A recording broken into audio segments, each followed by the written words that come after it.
Hello दोस्तों, कैसे आप सभी लोग। स्वागत है आपका अपने मेधावी यूट्यूब चैनल पर। जैसा कि आप लोगों को पता है, मध्य प्रदेश लोक सेवा आयोग ने अपना सिलेबस चेंज कर दिया है। जी हाँ, एमपीपीएससी ने अपना सिलेबस चेंज कर दिया है। जो ऐसे विद्यार्थी हैं जो एमपीपीएससी 2024 देने वाले हैं, जो कुछ विद्यार्थी पहली बार दे रहे हैं, कुछ विद्यार्थी पहले दे चुके हैं और रिपीट करेंगे, तो ऐसे विद्यार्थियों के लिए एक बहुत महत्वपूर्ण जो है सूचना है, वो ये है कि आपका आयोग ने सिलेबस चेंज कर दिया है। क्या क्या चेंज किया है, कैसे कैसे चेंज किया है, वो सब चीज़ें हम लोग देखने वाले हैं। पुराने पैटर्न में और इस पैटर्न में क्या अंतर किया है, वो सारी चीज़ें जो है हम अभी देखने वाले हैं। ठीक है, तो बिना समय गंवाए हम इसको देखते हैं क्या क्या उसमें परिवर्तन किया है। तो मध्य प्रदेश लोक सेवा आयोग ने जो परिवर्तन किए हैं आपके, उनको देख लेते हैं हम। देखिए, जो पेपर पैटर्न है प्रीलिम्स का, उसमें कोई परिवर्तन नहीं किया गया है। पेपर पैटर्न जो है राज्य सेवा आयोग का, वो वैसा ही है जैसा पहले था। ठीक है,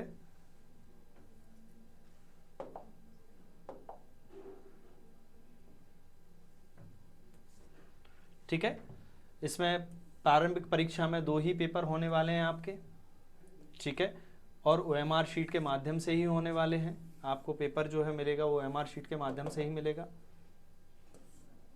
क्लियर। 2 घंटे के 2 पेपर होंगे, 2-2 घंटे के 2-2 आवर्स के 2 पेपर्स होते हैं, जिसमें पहला पेपर जो है सामान्य अध्ययन का होगा और दूसरा जो है एप्टीट्यूड एंड डिसीजन मेकिंग वाला जो पोर्शन है वो होगा। 2-2 घंटे के दोनों पेपर जो हैं आपके होने वाले हैं। ठीक है, 200 अंक के होंगे। एक पेपर में एक क्वेश्चन 2 नंबर का होगा, जो पहले था वैसा ही है, इसमें कोई परिवर्तन नहीं किया गया है। ठीक है, ABCD 4 ही ऑप्शन आने वाले हैं। ठीक है, 100 अंक का होगा। हिंदी भाषा इंग्लिश भाषा दोनों में आपका पेपर आने वाला है। ठीक है, 40% न्यूनतम अंक लाना अनिवार्य है।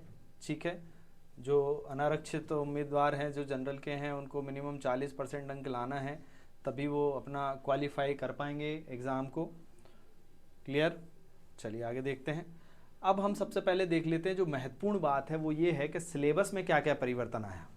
ठीक है, सबसे महत्वपूर्ण बात क्या है कि सिलेबस में क्या क्या परिवर्तन आया। तो हम देखते हैं, पहला प्रश्न जो है, जो प्रीलिम्स की बात कर लेते हैं। तो प्रीलिम्स में क्या क्या परिवर्तन आया। देखिए, प्रीलिम्स में जो पुराना जो अगर हम देखें सिलेबस था, तो उसमें पहली यूनिट थी जो MP की यूनिट थी। ठीक है, इसमें मध्य प्रदेश का इतिहास, संस्कृति और साहित्य पूछा गया था। ठीक है, लेकिन यहाँ इसमें परिवर्तन किया गया है, यहाँ भारत के इतिहास की बात की गई है। यूनिट में क्या परिवर्तन किया गया है, तो इंडियन जो है हिस्ट्री की बात की गई है। अब इंडियन हिस्ट्री में जो पहले हम बात करते थे, उसको थोड़ा सा एलेबोरेट किया गया है। एलेबोरेट किया गया है मतलब क्या, संकल्पना और विचार जो है भारत के बताए गए हैं। तो उसमें पूछा गया है प्राचीन भारतीय ज्ञान एवं परंपराओं के बारे में पूछा गया है। किस किस के बारे में पूछा गया है, प्राचीन भारतीय ज्ञान एवं परंपराओं के बारे में पूछा गया है। ठीक है, अब उन्होंने क्लियर मेंशन कर दिया है कि वेदों के बारे में आपको बताना होगा। ठीक है, उपनिषद के बारे में आपको बताना होगा। अरण्यक क्या होता है, ठीक है, इससे क्वेश्चन आएंगे। ब्राह्मण ग्रंथ से क्वेश्चन आएंगे, षट दर्शन से क्वेश्चन आएंगे, स्मृतियों से क्वेश्चन आएंगे, ऋतुओं से क्वेश्चन आएंगे। ठीक है, सभा समिति जो है, गणतंत्र, वर्ण आश्रम, पुरुषार्थ जो है, ऋण संस्कार कौन सा होता है, पंच महायज्ञ, यज्ञ, कर्म, सिद्धांत। तो मतलब पूरा हिस्ट्री जो था, जो वैदिक हिस्ट्री था, उसके बारे में आपको डीप स्टडी अब करना पड़ेगा। प्राचीन जो हिस्ट्री थी, पहले एंशिएंट हिस्ट्री थी, उसको हम ऊपर ऊपर पढ़ लेते थे, अब उसको डीप एनालिसिस आपको करना पड़ेगा। ठीक है ना, ये चीज़ों को इलेबोरेट कर दिया गया है। अब उन्होंने क्लियर मेंशन कर दिया है कि कहाँ से आपको क्या पूछा जाएगा। दूसरा है प्राचीन भारतीय मध्यकालीन भारत और प्रमुख विशेषताएं इसकी क्या क्या हैं, इनकी घटनाएं हैं। ये पहले भी था, अभी भी है। सांस्कृतिक विरासत ये है, ये भी टॉपिक पहले था। 19 से 20वीं शताब्दी के बीच सामाजिक और धार्मिक सुधार आंदोलन, ठीक है, इनको आप पढ़िएगा। स्वतंत्रता के संघर्ष, भारतीय आंदोलन, ठीक है। स्वतंत्रता के पश्चात का भारत, आफ्टर इंडिपेंडेंस भी जो है वो पहले भी था। ठीक है, स्वतंत्रता के पश्चात के जो हैं ये सारे टॉपिक जो हैं ऑलरेडी थे, ये आपको जोड़ दिया गया। एक नया टॉपिक और ये भी पहले से ही था, स्वतंत्रता के पश्चात का भारत में एकीकरण, ये पहले से ही टॉपिक मौजूद थे। तो ये यूनिट 1 में जो पहले यूनिट 2 थी, उसको यूनिट 1 कर दिया गया है। ठीक है, लेकिन उसमें कुछ चीज़ों को इलेबोरेट कर दिया गया है कि भाई ये चीज़ें भी हम आपसे क्या करने वाले हैं, पूछने वाले हैं। क्लियर है? तो ये तो आपका हो गया प्रीलिम्स का यूनिट फर्स्ट। अब हम यूनिट सेकंड की बात कर लेते हैं। यूनिट सेकंड में आप देखिए, अब इसमें जो है मध्य प्रदेश का इतिहास जो यूनिट 1 थी पहले, उसको यूनिट 2 कर दिया गया है। इसमें क्या क्या है, तो इन्होंने पहला जो है पॉइंट सेम है, बिल्कुल एज इट इज़ है, इसमें कोई चेंज नहीं है। मध्य प्रदेश के इतिहास, महत्वपूर्ण घटनाएं और राजवंश पहले भी था, अभी भी है। मध्य प्रदेश के आंदोलन, ये भी पॉइंट पहले था, ये भी पॉइंट पहले था, ये भी पॉइंट पहले था। ठीक है, ये पूरा एज इट इज़ है मध्य प्रदेश का, इसमें किसी तरीके का कोई चेंज नहीं किया गया। मतलब जो यूनिट फर्स्ट थी उसको यूनिट सेकंड बना दिया गया, बस। इसके अलावा इसमें कोई परिवर्तन आपके यूनिट में नहीं है। क्लियर है? इसके बाद यूनिट थर्ड की बात करते हैं। इसमें यूनिट थर्ड था मध्य प्रदेश का भूगोल। अभी तक जो हमने देखा उसमें देखा कि पहली यूनिट और दूसरी यूनिट को बस सफल कर दिया गया है, दूसरी यूनिट में कोई चेंज नहीं किया गया है, पहली यूनिट में थोड़ा सा एलेबोरेट कर दिया गया है। अब इसके बाद हम बात करते हैं जो थर्ड यूनिट है, भारत का भूगोल, और ये पहले हुआ करता था मध्य प्रदेश का भूगोल। ठीक है, तो इनको भी सफल किया गया है। यूनिट फोर्थ की जगह यूनिट थर्ड जो थी उसको चेंज कर दिया गया। तो जो भारत का भूगोल था उसमें जो पॉइंट कुछ ऐड किए गए हैं वो थे पर्वत, पहाड़, पठार, नदियां और झीलें। ये पॉइंट ऐड किया गया है। देखिए पहले ये जो पॉइंट था ये था भौतिक विशेषताएं, प्राकृतिक विशेषताएं, तो उसके अंतर्गत ये चीजें आ जाती थी। ठीक है, अब उसको उन्होंने क्लियर मेंशन कर दिया, भाई ये पूछेगा। दूसरा है जलवायु। अब जो टॉपिक है ये नया ऐड हुआ है। इसमें जैसे हम उन्होंने एक चीज जोड़ी है, अल नीनो, ला नीनो, है ना, दक्षिणी दोलन, पश्चिमी विक्षोभ, जलवायु और उनके परिणाम और परिवर्तन क्या क्या है। तो ये पॉइंट जो है वो नया जोड़ा गया है। तीसरा पॉइंट पहले से था, वन, खनिज, जल संसाधन, फॉरेस्ट जो है, मिनरल जो है, ठीक है, ये सब पहले से ही थे। क्रॉप्स पहले से था। राष्ट्रीय जो खाद्य सुरक्षा वगैरह जो थे पॉइंट, ये पहले से मेंशन थे इसमें। ठीक है, वन्य जीव, कृषि वगैरह ये सारे पॉइंट पे मेंशन थे। ठीक है, इसमें एक और नई चीज जोड़ी है, जो जोड़ी है आपकी परंपरागत और गैर परंपरागत स्रोत। मतलब जो है यूनिट थर्ड, इसमें थोड़ा परिवर्तन आपका किया गया है।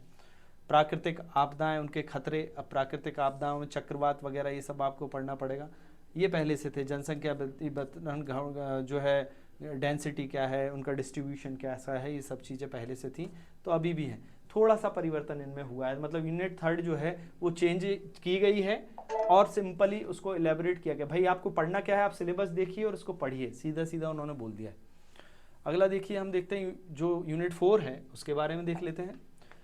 यूनिट 4 जो मध्य प्रदेश के भूगोल है, ये पहले यूनिट 3 हुआ करती थी, इसको 4 बना दिया गया है। यूनिट 4 में क्या दिया गया है, मध्य प्रदेश का वन उपज, नदियाँ, पहाड़, ये वैसा ही है जैसा पहले था, इसमें कोई परिवर्तन नहीं किया गया है। बस इनके नाम में थोड़ा बहुत ऊपर कर दिया गया है। मध्य प्रदेश की जलवायु जो है दूसरा पॉइंट था, तो उसमें जलवायु को इन्होंने इलेबोरेट कर दिया है। जलवायु में हम आपसे ऋतुएं पूछेंगे, कौन कौन सी ऋतुएं हैं, टेम्परेचर क्या है, वर्षा क्या है। पहले सिंपल लिखा था कि मध्य प्रदेश की जलवायु, अब उन्होंने मध्य प्रदेश की जलवायु तो बोल दिया है, लेकिन उसमें उन्होंने इलेबोरेट कर दिया है कि क्या पूछना है। तो बहुत अच्छी बात है विद्यार्थियों के लिए, वो खुद एक्सप्लेन कर दे रहा है, भाई हम यहाँ से पूछेंगे। मध्य प्रदेश के प्राकृतिक संसाधन पहले टॉपिक लिखा था, लेकिन अब उसमें लिख दिया प्राकृतिक संसाधन में कि मिट्टियाँ पूछूंगा मैं, खनिज पूछूंगा, खनिज संसाधन जो मिनरल्स वगैरह हैं, सॉइल वगैरह हैं, वो आपके प्राकृतिक संसाधन में पूछने वाला हूँ। पहले आपको थोड़ा सा और डीपली ही पढ़ना पड़ता था, मुझे ऐसा लगता है। खनिज संसाधन वगैरह मध्य प्रदेश में, इसमें से उन्होंने परिवहन जो टॉपिक था, ठीक है, उन्होंने क्या हटा दिया है, इसमें से परिवहन हटा दिया है। क्या हटा दिया है, परिवहन जो एक टॉपिक था इसमें यूनिट थर्ड में, वो यूनिट फोर्थ में से उन्होंने क्या कर दिया है, मध्य प्रदेश के भूगोल से हटा दिया है। ठीक है, सिंचाई पहले से था, जल संसाधन पहले से था, फसलें पहले से थी, परियोजनाएं पहले से थी, बस पॉइंट आगे नीचे ऊपर पीछे हुआ है। ठीक है, इसके बाद इसमें जो नया पॉइंट जोड़ा है, वो आपका जो नया पॉइंट जुड़ा है वो ही है ऊर्जा के पारंपरिक और गैर पारंपरिक स्रोत। ये नया पॉइंट जोड़ा है, इसको आप ध्यान रखिएगा। यूनिट थर्ड में क्या, फोर्थ में जो है, पहले यूनिट थर्ड में ये पॉइंट नहीं हुआ करता था, अब ये पॉइंट आपका जो है आ गया है। अब इसमें मध्य प्रदेश के प्रमुख उद्योग, इंडस्ट्रीज जोड़ दिया है। ठीक है, मध्य प्रदेश के उद्योग जो है पहले इसमें नहीं जोड़े थे, मध्य प्रदेश के भूगोल में पहले ये पॉइंट नहीं थे, ये भी पॉइंट नया आ गया है। ठीक है, मध्य प्रदेश की जनसंख्या और उसका घनत्व और उसका, तो ये पॉइंट भी पहले नहीं जुड़ा हुआ था, ये भी पॉइंट अब जुड़ गया है। ठीक है ना, तो इसमें 3 पॉइंट नए जोड़े गए हैं, कुछ पॉइंट हटा दिए गए हैं, जैसे परिवहन हटा दिया गया है। इसमें पशुपालन एक पॉइंट था पहले, ठीक है, एनिमल हस्बेंड्री वो हटा दिया गया है, आपका पशुपालन वाला पोर्शन हटा दिया गया है, ठीक है। और उन्होंने लिख दिया है मध्य प्रदेश के प्रमुख उद्योग, पहले लिखा था मध्य प्रदेश के कृषि पर आधारित उद्योग, तो मतलब अब जो इंडस्ट्रीज पढ़नी है वो सारी पढ़नी है, ठीक है। तो कुछ कुछ परिवर्तन जो हैं आपके यूनिट सफल हुई हैं, पर कुछ कुछ परिवर्तन जो है वो हम देख रहे हैं, इन परिवर्तनों को जो है प्रीलिम्स में जोड़ा गया। अगला देख लेते हैं हम। अगला है 5वां जो पॉइंट है वो है भारत एवं मध्य प्रदेश का संवैधानिक व्यवस्था। देखिए जो संवैधानिक व्यवस्था थी ये यूनिट 5 है, ये भी पहले यूनिट 5 ही हुआ करती थी, नहीं सॉरी ये यूनिट 6 हुआ करती थी, भारत का संविधान, शासन प्रणाली, अर्थव्यवस्था। इसको इन्होंने यूनिट 5 में कर दिया है। पॉइंट 6 को 5 बना दिया गया है, भारत का संविधान पहले से था, ठीक है। कार्यपालिका, राष्ट्रपति, ये सेम पॉइंट है, ये पहले से थे, ठीक है। न्यायपालिका, सर्वोच्च न्यायालय और न्यायिक व्यवस्था, ये भी पहले से था। संवैधानिक संशोधन, ठीक है, संवैधानिक संशोधन जो वाला पॉइंट नहीं था, लेकिन अब वो संवैधानिक कॉन्स्टिट्यूशनल अमेंडमेंट आपको आने वाले हैं, उन्होंने क्लियर कर दिया है। नागरिक मौलिक अधिकार, डीपीएसपी वगैरह जो है वो आपको जोड़ दिया गया है इसमें, तो इन चीज़ों को देखना है। पहले भी था ये सेम पॉइंट, पहले भी था, ठीक है। तो एक ये पॉइंट इसमें संवैधानिक संशोधन वाला जो है, सॉरी ये भी पॉइंट था, ठीक है। तो आपको इसमें अभी तक कोई जोड़ा नहीं गया है कोई पॉइंट, और सारे पॉइंट जो है एज इट इज रखे गए हैं, सेम पहले ही था अभी भी वैसा ही है, ठीक है। अब जो एक आपको पॉइंट मिलता है वो आपको ये पॉइंट मिलता है कि हमको राष्ट्रीय एवं प्रादेशिक सांविधिक एवं संवैधानिक आयोग और संस्थाएं, ये जो पॉइंट है ये आपकी 5th यूनिट में जोड़ा गया है। ये मोस्ट इंपोर्टेंट पॉइंट है।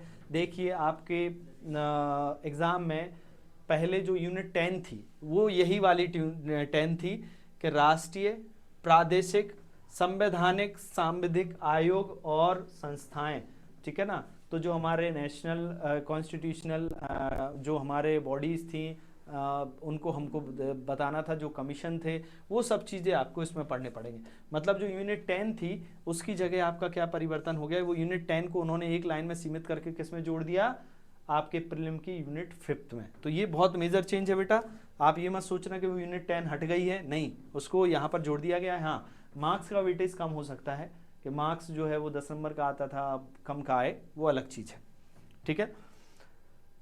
देखिए यूनिट 5 में पहले मध्य प्रदेश का राज्य का संवैधानिक तंत्र था, उसको उन्होंने भी यूनिट 6 जो यूनिट 5 में था पहले, उसको भी अभी यूनिट 5 में ही है, लेकिन जो यूनिट 6 है उसको 5 बनाया गया है, ठीक है। तो मध्य प्रदेश की संवैधानिक व्यवस्था जिसमें राज्यपाल, मंत्रिपरिषद, विधानसभा, उच्च न्यायालय, ये सब चीज़ें हमको पढ़ के जाना है, क्लियर है। इसके बाद मध्य प्रदेश की त्रिस्तरीय पंचायती राज, ये हमको पढ़ के जाना है, ठीक है। ये पॉइंट था ये, लेकिन पहले जो है 5th यूनिट के पार्ट ए में दिया गया था, ये वाला पोर्शन किस में दिया गया था, 5th यूनिट के पार्ट ए में।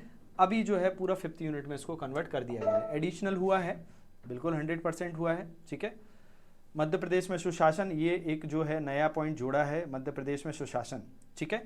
अब देखिए पहले क्या हुआ करता था, पॉलिटी में हमारी कुछ संस्थाएं भी थी, जैसे आपका रिजर्व बैंक था, आपका राष्ट्रीयकृत बैंक था, सेबी था, ये सब जो थे ये पहले यूनिट 6 में हुआ करते थे, कॉन्स्टिट्यूशन वाले में हुआ करते थे। अब इसमें से वो चीज़ें हटा दी गई हैं और इसको सेपरेट कर दिया, मतलब एमपी का प्लस इंडिया के लिए, दोनों के लिए आपकी एक यूनिट होगी जो यूनिट 5th है, जिसमें आपका पूरा कॉन्स्टिट्यूशन आ जाएगा, ठीक है। वेरी गुड, बहुत अच्छा किया है। इसके बाद देखते हैं हम यूनिट 5 में ही आपका जो है यूनिट 10 को जोड़ा गया है, ध्यान रखिएगा। अगला देखिए भारत और मध्य प्रदेश की आर्थिक व्यवस्था। देखिए एक नया टॉपिक जोड़ दिया गया है, मध्य प्रदेश की अर्थव्यवस्था, भारत और मध्य प्रदेश की। पहले आपसे केवल यूनिट 5 का जो पार्ट बी था उसमें मध्य प्रदेश की बस पूछा जाता था, राज्य की अर्थव्यवस्था पूछा जाता था, अब उन्होंने भारत एवं मध्य प्रदेश का कर दिया है। तो इसमें क्या क्या जोड़ा गया है, इसमें जो है, ठीक है, इसमें जोड़ा गया है भारतीय अर्थव्यवस्था, ठीक है। मध्य प्रदेश की वर्तमान स्थिति क्या है, अच्छी बात है। मध्य प्रदेश की जनसंख्या, मानवीय संसाधन, ये सब जो इकोनॉमिक्स, ह्यूमन जो इकोनॉमिक्स होता है, सतत विकास, सस्टेनेबल डेवलपमेंट वगैरह, उद्योग, एमएसएमई, देखिए ये आपको पढ़ के जाना है, एमएसएमई क्या है, ठीक है। इंफ्रास्ट्रक्चर के बारे में, डेवलपमेंट के बारे में पढ़ के जाना है। आत्मनिर्भर मध्य प्रदेश का एक जिला, एक उत्पादक जो है, ओडीओपी पढ़ के जाना है। आईपीआर पढ़ के जाना है मध्य प्रदेश का, बौद्धिक संपदा विकास जो होता है, ठीक है, उसके बारे में पढ़ के जाना है। ठीक है, इसके बाद अर्थव्यवस्था प्रगति मध्य प्रदेश की, कृषि उद्योग सेवा, ये सब चीज़ें हैं। अब इसी में आपका जो यूनिट जो है 5th में था पहले, सॉरी यूनिट 6 में थी जो संस्थाएं, वो आपकी किस में जोड़ दी गई हैं, वो आपकी यूनिट 6 में जोड़ दी गई हैं। ठीक है, तो बस सफल किया है, बहुत ज़्यादा मेजर चेंज अभी तक हमको देखने को नहीं मिला है। मेजर चेंज देखने को मिला है तो कुछ मध्य प्रदेश का ज्योग्राफी में जोड़े गए हैं कुछ पॉइंट आपके 5th यूनिट में, जैसे यूनिट 10 जोड़ी गई है वो किया है। ठीक है, और बाकी का सारा जो है, अब एक चीज़ और उन्होंने जोड़ दी है जो पहले नहीं थी, इसमें एक नया पॉइंट और आप में जोड़ा गया है जो यूनिट 6 में जोड़ा गया है, वो आपको अब क्लियर पढ़ के जाना। उन्होंने विदेशी व्यापार के बारे में बात करी है और उसमें उन्होंने बोला है कि आप G20 पढ़ कर जाइए, आप शार्क पढ़ के जाइए और आप एशियान पढ़ के जाइए, आपको इनको डीप में पढ़ के जाना है। ठीक है, ये पहले नहीं था, ये न्यू ऐड हुआ है। क्लियर है, ये सारी चीज़ें क्या हुई हैं, नए ऐड हुए हैं, तो इनको आपको पढ़ के जाना है। यूनिट जो है आपकी कौन सी है, इसमें जो है आपकी यूनिट जो है 6 है और पहले जो है ये पॉइंट नहीं थे। अब देखिए यूनिट 7 जो थी, पहले यूनिट 7 विज्ञान एवं पर्यावरण थी, अभी भी यूनिट 7 विज्ञान एवं पर्यावरण, इसमें एक पॉइंट और जोड़ दिया गया है आपका स्वास्थ्य, पहले स्वास्थ्य इसमें इंक्लूड नहीं था। तो प्रमुख शाखाएं जो हैं, प्रारंभिक ज्ञान जो है आपकी इसमें बायो, फिजिक्स, केमिस्ट्री सब इसी में आ जाएगा आपका। वैज्ञानिक संस्थाएं कौन कौन सी हमारे यहाँ, ठीक है, जैसे रिसर्च इंस्टीट्यूट वगैरह जो है वो उनके बारे में पढ़ना होगा। अंतरिक्ष विज्ञान को पढ़ना होगा। ठीक है, कौन कौन से उपग्रह हम लॉन्च कर रहे हैं, चंद्रयान 1, 2, 3, मंगलयान, ये सबके बारे में पढ़ के जाना होगा। ठीक है, अंतरिक्ष विज्ञान के बारे में पढ़ना होगा, मतलब स्पेस टेक्नोलॉजी वाला पोर्शन जो है वो जोड़ दिया गया है। ठीक है, पहले ये वाला पोर्शन जो है वो नहीं था लेकिन उपग्रह पूरा डिटेलिंग कर दिया है उन्होंने। ठीक है, तो ये पोर्शन पहले से था लेकिन उसको थोड़ा सा डिटेलिंग कर दिया है। इसके बाद मानव शरीर की संरचना, इसको पढ़ना है। ठीक है, पहले भी था ये पॉइंट, ये भी पॉइंट पहले था। अब उन्होंने एक नई चीज जोड़ दी है, वो जोड़ दी है आपकी अनुवांशिक रोग। ठीक है, अनुवांशिक रोग वगैरह ये सब वैसे तो आप पढ़ते ही हैं बायो में।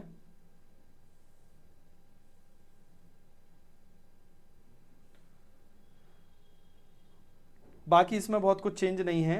ठीक है, प्रदूषण, प्राकृतिक आपदाएं प्रबंधन, स्वास्थ्य नीतियां वगैरह ये पहले से ही था सारी चीज़ें, बस उन्होंने जो है इसको नाम लिख दिए हैं, बस के एलोबरेट कर दिया है कि भाई SDG के बारे में बताइए, सतत सस्टेनेबल डेवलपमेंट के बारे में बताइए, पर्यावरणीय कारक कौन से होते हैं, इकोलॉजी सिस्टम क्या होता है, इकोलॉजी क्या होता है, एनवायरनमेंट क्या होता है, ये सब टॉपिक पहले से ही थे। तो 7th यूनिट में कोई मेजर चेंजेस हमको देखने को नहीं मिले हैं। ठीक है ना, तो 7th यूनिट में कोई बहुत ज़्यादा चेंज नहीं हुए हैं। इसके बाद हम देखते हैं 8th यूनिट। तो पहले भी 8th हमारा वही यूनिट था, अंतर्राष्ट्रीय, राष्ट्रीय और मध्य प्रदेश की समसामयिकी घटनाएं, अभी भी सेम हेडिंग है। इसमें इन्होंने लिखा है कि अंतर्राष्ट्रीय समसामयिकी घटनाएं। देखिए अब हमको इंटरनेशनल, उन्होंने पहले यहाँ था कि इंटरनेशनल जो था हमें पढ़ना था महत्वपूर्ण व्यक्तित्व के बारे में पढ़ना था, पर्टिकुलर पर्सन के बारे में पढ़ना होता था, कोई प्लेस के बारे में पढ़ना होता था। अब उन्होंने पूरा उसको समाहित कर दिया गया है समसामयिकी घटनाओं के बारे में, वो कुछ भी पूछ सकते हैं।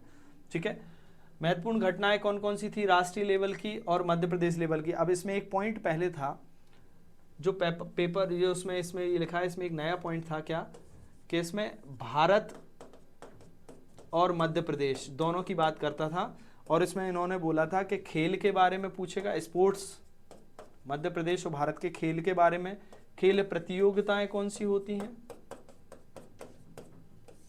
खेल प्रतियोगिता कौन कौन सी हैं, और इसके बाद पुरस्कार। ये लाइन क्या कर दिए है, अब हटा दिए, ये पहले हुआ करती थी। ठीक है, 2021-22 वाले जो है एग्जाम में ये थी, अब ये वाली लाइन क्या कर दी है, हटा दी है। अब सीधा लिख दिया है मध्य प्रदेश की समसामयिकी घटनाएं, भारत की समसामयिकी घटनाएं, मतलब राष्ट्रीय समसामयिकी घटनाएं और अंतर्राष्ट्रीय समसामयिकी घटनाएं। क्लियर है, तो ये जो है चेंजेस हुए हैं आपके यूनिट 8 में। इसके बाद यूनिट 9 की बात करते हैं। तो यूनिट 9 में क्या परिवर्तन हुआ है, देखिए यूनिट 9 में जो है आपका इंफॉर्मेशन टेक्नोलॉजी पहले भी था, अभी भी वही है। इसमें इन्होंने एक कंप्यूटर के जो बेसिक नॉलेज है वो जोड़ दिया है। बेसिक नॉलेज से क्वेश्चन तो पूछता था लेकिन इसमें लिखा हुआ नहीं था पहले बेसिक नॉलेज। ठीक है ना, अब इलेक्ट्रॉनिक्स एंड सूचना और ये प्रौद्योगिकी, ये पहले भी था, ये अभी भी है। इन्होंने रोबोटिक्स, आर्टिफिशियल इंटेलिजेंस और साइबर सिक्योरिटी पहले भी था, अभी भी है, ठीक है। ई गवर्नेंस अभी भी है, ठीक है। इंटरनेट के और सोशल नेटवर्किंग साइट अभी भी है। अब इसमें से उन्होंने ई कॉमर्स वाला पोर्शन हटा दिया गया है। क्या हटा दिया है? ई कॉमर्स वाला जो पोर्शन था वो इसमें से हटा दिया है, ठीक है, क्लियर। अब बाकी का जो है वो सारा सेम है, ठीक है। बस एक पॉइंट जो है इसमें से आपका हटा दिया गया है, क्या? ई कॉमर्स वाला। अब आपसे V2B V2C वाले जो क्वेश्चन आते थे वो अब इसमें नहीं आएंगे आपको, ठीक है। तो यूनिट 9 में थोड़ा सा चेंज किया गया है, थोड़ा एक जो है ई कॉमर्स आपका क्या कर दिया गया है, इसमें से हटा दिया गया है। चलिए अब देखिए, ये है आपका 10th यूनिट। बाकी सारा सिलेबस को मर्ज करके जितना भी सिलेबस हमने देखा है, जैसे 10 यूनिट को 5th यूनिट में शिफ्ट कर दिया गया है और इनको सबको सफल करके 9 यूनिट बना दिया गया है। जो पहले आपकी 10 यूनिट हुआ करती थी, इन 10 यूनिट को पहले क्या कर दिया गया है, अब 9 यूनिट बना दिया गया है, मतलब केवल 9 यूनिट है। अब 10वीं नई यूनिट जो है वो इंट्रोड्यूस हुई है। चलो, वो बेस है कौन पे, किस पर बेस्ड है? वो ट्राइब्स पे। तो ट्राइब की विरासत के बारे में पढ़ना है, उनकी लोक संस्कृति, जो फोक कल्चर है उनका, फोक जो लिटरेचर है उसके बारे में पढ़ना है। अब हमको क्या पढ़ना है? जनजातियों का भौगोलिक विस्तार।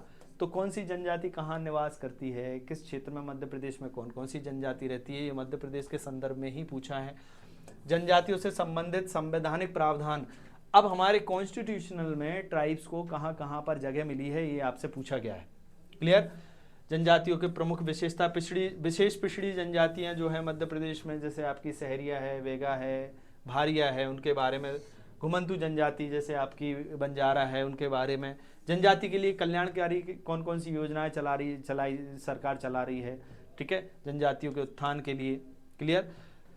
मध्य प्रदेश की जनजाति संस्कृति, परंपराएं, विशिष्ट कलाएं, त्योहार। अब कौन कौन सी कलाएं हैं, कौन चित्रकारी करता है, कौन कौन से त्योहार मनाते हैं, उत्सव, ये पहले भी हम पढ़ते थे, लेकिन अब इनको डीप डिटेलिंग कर दिया है। एमपी ने पूरा जो 10th यूनिट है वो ट्राइब को, एक नया यूनिट इंट्रोड्यूस किया है और वो है पूरा ट्राइब से संबंधित।